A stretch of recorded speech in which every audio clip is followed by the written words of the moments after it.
Crimen en Colorado. Encuentran las pertenencias de una estudiante de secundaria esparcidas a lo largo de un arroyo, a menos de 2 cuadras de donde la vieron por última vez con vida. Luego encuentran su cuerpo en un pequeño parque público al otro lado de la ciudad. ¿Quién mató a Connie Parris en marzo de 1968? Constance Marie Parris, que también usaba el apodo de Connie, era una estudiante de último año de 18 años en la Englewood High School en Englewood, condado de Arapahoe, Colorado. Vivía con sus padres, James y Mary Lou Parris, y sus 2 hermanos menores, Chris, de 15 años, y Jav, de 11. Su padre, James, era cartero. La familia Parris vivía en 3965 S. Lincoln St. Desaparición.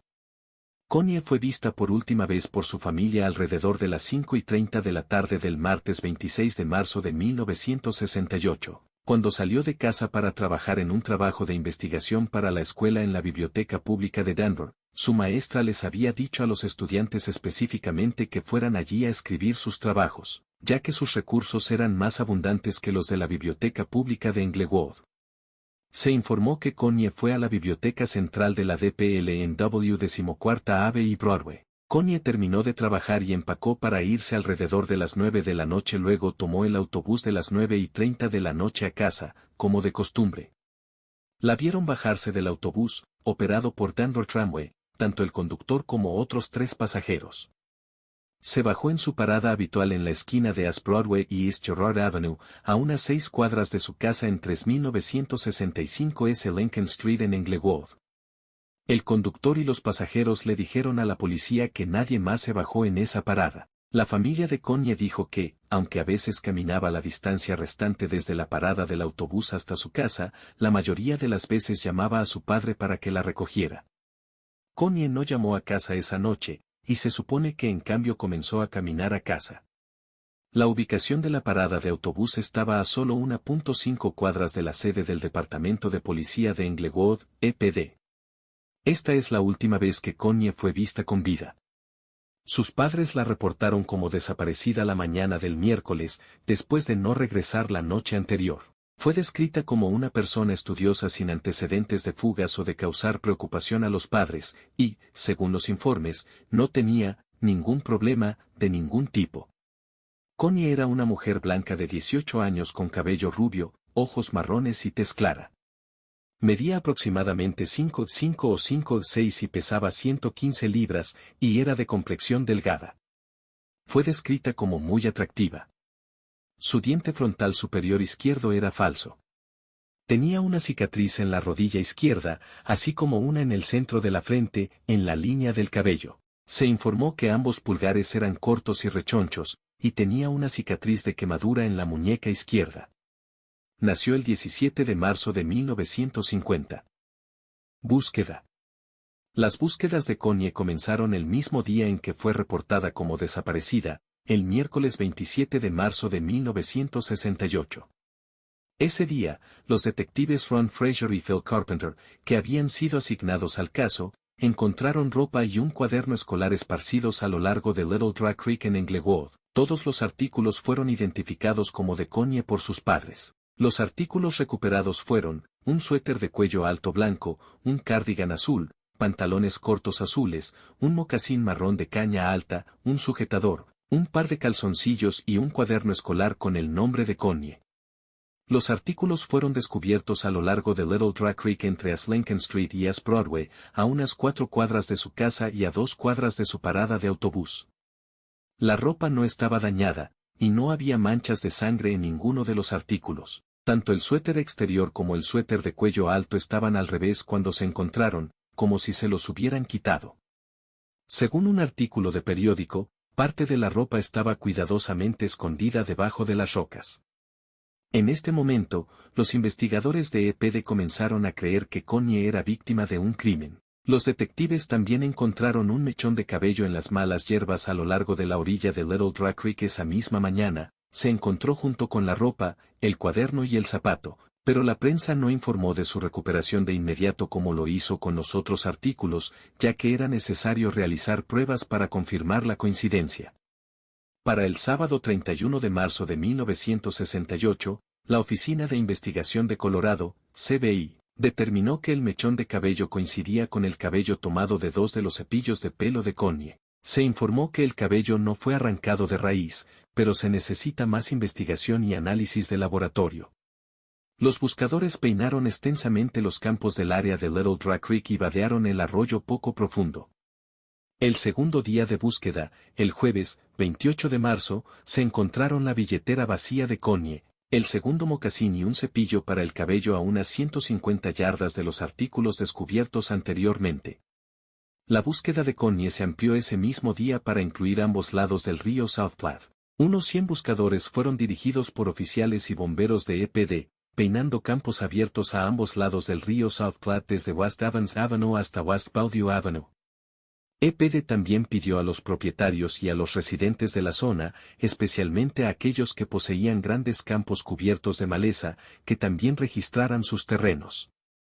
El viernes 29 de marzo de 1968, el jefe Jack Clasby celebró una conferencia de prensa en la estación de policía de Englewood.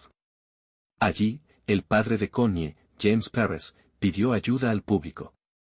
También se ofreció una recompensa de 500 pesos, que hoy equivalen a 4.702 pesos con 6 centavos.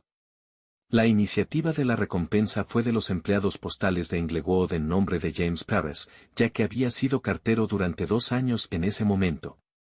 El jefe Clasby anunció el descubrimiento anterior del cabello el sábado, 30 de marzo. También le dijo a la prensa que los oficiales estaban revisando a todos los novios conocidos de la chica desaparecida. No tenemos motivos para creer que alguno de sus novios esté desaparecido, pero tenemos detectives asignados al ángulo de los novios. Ese día, unos 250 agentes de la ley, y voluntarios, así como 3 helicópteros de la Patrulla Estatal de Colorado, continuaron la búsqueda de Connie. Descubrimiento y hallazgos. El domingo 31 de marzo de 1968, 2 empleados postales que se habían unido a la búsqueda de Connie, Robert Gilmore, de 40 años, y George Gilbert, de 42, conducían hacia el este por la antigua Hampton Road, al oeste de Englewood y justo dentro de los límites de Denver. Estaban buscando en la zona después de que los oficiales recibieran un soplo sobre un coche sospechoso que había sido visto en la zona el martes por la noche, cuando Connie fue vista por última vez con vida. Fue en este momento cuando los 2 trabajadores postales notaron un montón de tierra fresca y lo que parecía ser un trozo de goma espuma a unos 50 pies de la carretera. Fue entonces cuando encontraron un cuerpo, y supieron de inmediato que debía ser Connie. La zona era un basurero lleno de basura justo al norte del Cementerio Nacional Afty Logan. El cuerpo fue encontrado a las 11:15 de la mañana del domingo, 31 de marzo en una zanja cubierta de maleza en el borde, pero dentro, del Bear Creek Park, un pequeño parque de Denver a lo largo de West Canyon Avenue y entre Sheridan y Lowell Boulevard. El cuerpo fue encontrado parcialmente cubierto de tierra y con 2 láminas de metal o un tanque de agua aplanado. Un hombre de 21 años llamado Gary Deshoron le dijo a la policía el domingo que él y un amigo habían arrojado basura en la zona alrededor de las 3:30 de la tarde del día anterior. En ese momento no vieron ninguna señal de Connie ni del metal que la cubría. Debido a esto, la policía teorizó que el cuerpo fue llevado a la zona a última hora del sábado, 30 de marzo. Según los informes, se encontraron huellas de neumáticos en la escena, aunque un artículo insinuaba que en realidad eran del camión de Gary Deshoron. Se realizó una autopsia en la tarde del lunes 1 de abril de 1968. Había varias marcas en su garganta, así como rasguños y moretones en sus piernas. Según una fuente, Connie también pudo haber tenido un gran corte en la sien derecha. También había evidencia de quemaduras presentes en el cuerpo. Se cree que Connie fue atacada en el camino de Little Dry Creek, justo al este de la cuadra 3500 S Broadway, donde se encontró su ropa y su cuaderno. Los investigadores teorizaron que Connie se resistió a su agresor cuando fue golpeada, y pudo escapar de su atacante en algún momento. Se cree que los rasguños y moretones en sus piernas se originaron cuando Connie corrió a través de la maleza a lo largo de Little Dry Creek, y luego posiblemente, cayó, al fondo de un pequeño terraplén y, fue recapturada por su atormentador allí. También se creía que algunas de las heridas ocurrieron post-mortem, cuando su cuerpo fue arrojado al Bear Creek Park. Según algunas fuentes, hubo indicios de que Connie había sido torturada, posiblemente con un encendedor de cigarrillos. Antes de su muerte, había varias marcas de quemaduras, posiblemente circulares, en su pelvis. Se determinó que Connie había sido estrangulada hasta la muerte. No me queda claro de las fuentes si esto se hizo manualmente o con una ligadura. Los patólogos situaron la hora de la muerte en la misma noche en que desapareció. Los informes de noticias contemporáneos afirmaron que Connie no había sido violada. Sin embargo, artículos de periódicos posteriores de la década de 1970 afirmaron que había sido violada o agredida sexualmente antes de ser asesinada.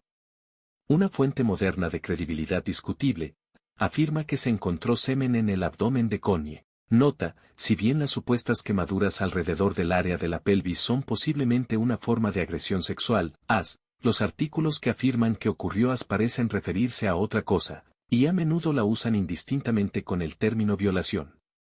Debido a esto, parece que puede haber habido otras indicaciones de además de solo las quemaduras. Con esto en mente, es posible que de hecho se haya encontrado semen en el cuerpo de Connie, a pesar de la credibilidad debatida de la fuente de esa información.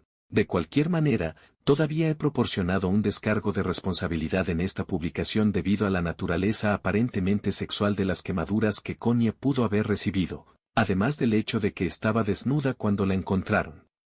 Un arresto. A última hora de la noche del martes 2 de abril de 1968, un hombre de 25 años llamado, primer nombre redactado por privacidad, Smith fue voluntariamente a la sede de EPD en Englewood.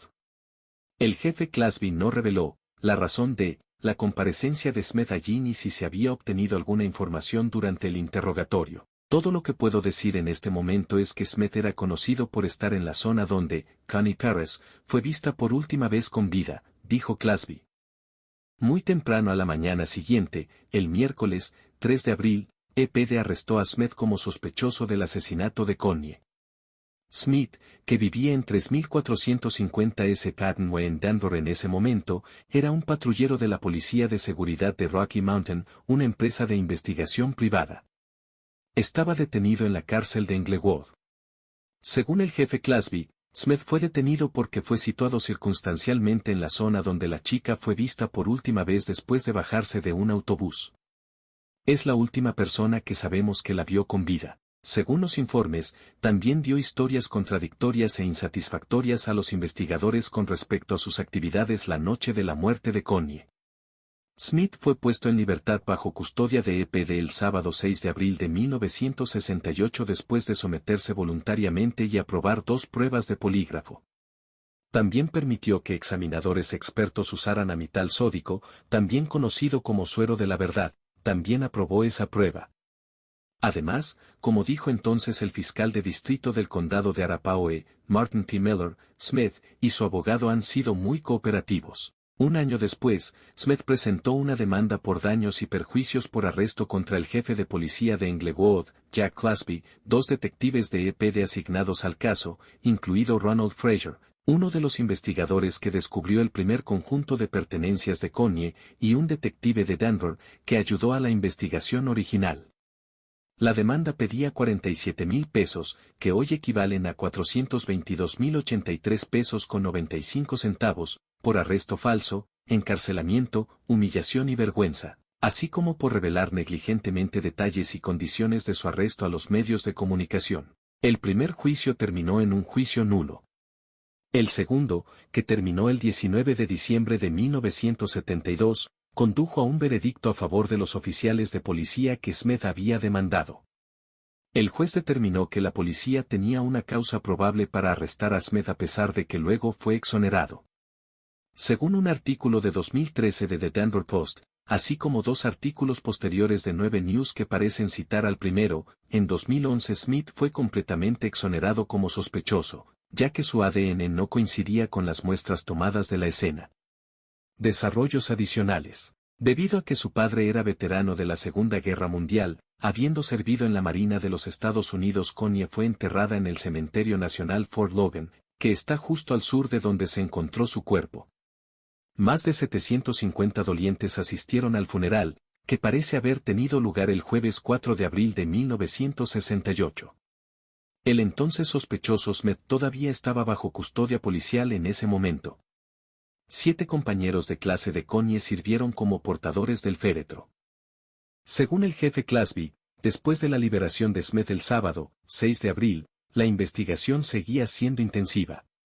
Se publicó otra recompensa el 17 de abril, esta vez por $1,000, que hoy equivalen a 9,376 pesos con 77 centavos, por información que condujera al arresto y condena del asesino de Connie, nuevamente ofrecida por los trabajadores postales. Robert Gilmore y George Gilbert, los 2 hombres que habían encontrado el cuerpo, renunciaron a cualquier reclamo sobre la recompensa anterior de 500 pesos. El 26 de febrero de 1970, exactamente 1 año y 11 meses después de la muerte de Connie, otra joven desapareció en el condado de Arapahoe, Marilee Bird, quien, como Connie, era una estudiante de secundaria rubia y blanca, fue secuestrada mientras caminaba a su casa. Más tarde fue encontrada en un arroyo, estrangulada hasta la muerte. La prensa informó de una posible conexión entre los asesinatos de Connie y Marilee. El sheriff del condado de Arapahoe, Roy Boyd, dijo de las dos: cada vez que tenemos algún crimen sin resolver y uno nuevo, buscamos conexiones. La condición del cuerpo fue similar en ambos casos y parece haber algunas similitudes en los métodos de operación. A partir de 2025, parece que los investigadores ya no creen que los asesinatos de Connie Paris y Marilee Bird puedan estar relacionados. Según un artículo de 2002 de The Rocky Mountain News, las muestras de ADN de las 2 escenas del crimen no coincidían. En 2013 se reveló que se vio un coche cerca de la parada de autobús la noche del secuestro de Connie. Según los informes, esta vista se había descartado inicialmente, ya que el testigo era el señor Smith, el guardia de seguridad que fue arrestado inicialmente y luego exonerado. El coche era un sedán Ford de 1957 de color turquesa. Un usuario en línea ha especulado que Connie, así como Marilee Bird, fueron víctimas del asesino en serie convicto Kenyon Tollard, quien asesinó a una joven y a una adolescente en el condado de Arapahoe en 1980 y 1994, respectivamente. Un usuario de Facebook también comentó lo siguiente: siempre me pregunté por este asesinato, yo estaba en la escuela secundaria cuando esto sucedió. Recuerdo haberlos visto pasar por un campo cerca de nuestra escuela secundaria, pero el rumor decía que fue un policía de Englewood quien lo hizo y luego todo se cayó, nunca más se supo nada. Como siempre, la validez de estas afirmaciones es desconocida y debe tomarse con cautela. Es posible que el usuario de Facebook se refiriera al anterior sospechoso Smith cuando dijo policía de Englewood, ya que Smith era un guardia que trabajaba para una empresa llamada Rocky Mountain Security Police en el momento de su arresto. Conclusión. El asesinato de Connie Paris sigue siendo una investigación abierta. Se insta a cualquier persona que tenga información sobre el caso a que se ponga en contacto con el Departamento de Policía de Englewood en el 303-761-7410. El número de caso de la agencia es 68 a 2575. Cada pequeña información cuenta. ¿Qué crees que le pasó a Connie? ¿Conocía a su asesino? Tal vez a un compañero de clase actual o anterior, o tal vez a alguien que conocía a sus padres. O fue asesinada a manos de un desconocido, o incluso de un perpetrador en serie. Fue víctima de una oportunidad, o su asesino planeó el ataque con anticipación.